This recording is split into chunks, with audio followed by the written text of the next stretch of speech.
Welcome to the IQD Matrix channel.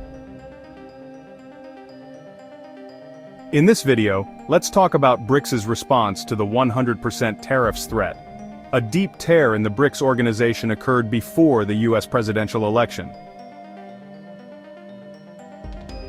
President-elect Donald Trump has announced plans to impose a 100% tariff on the BRICS nations: Brazil, Russia, India, China, South Africa, Egypt, Ethiopia, Iran, and the UAE, if they attempt to develop or back an alternative to the US dollar as the global reserve currency.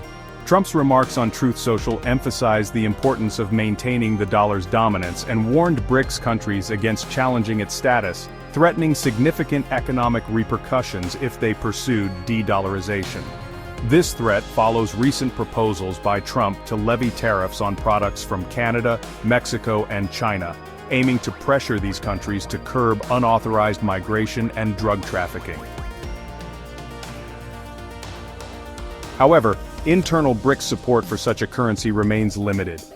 Key members like India, South Africa, and Brazil have distanced themselves from the initiative, leaving nations like Russia, China, and Iran to lead the push for a BRICS currency. The Kremlin responded critically to Trump's tariff threats, with spokesperson Dmitry Peskov predicting that forcing countries to use the dollar could backfire, accelerating the global trend toward adopting national currencies for trade. Despite these shifts, the dollar remains firmly entrenched as the world's primary reserve currency, representing 58% of foreign exchange reserves, according to the International Monetary Fund, aka the IMF. Critical commodities like oil and gold continue to be traded predominantly in dollars, reinforcing its global importance. Mark Weinstock, a global trade expert, stated that the BRICS nations lack the cohesion and economic infrastructure to establish an alternative currency in the short or medium term, underscoring the enduring influence of the US dollar in global finance. But here's the deal. Sandy, the publisher of the IQD Matrix channel, says, "Through it all, the most secure investment for viewers of this channel right now is gold.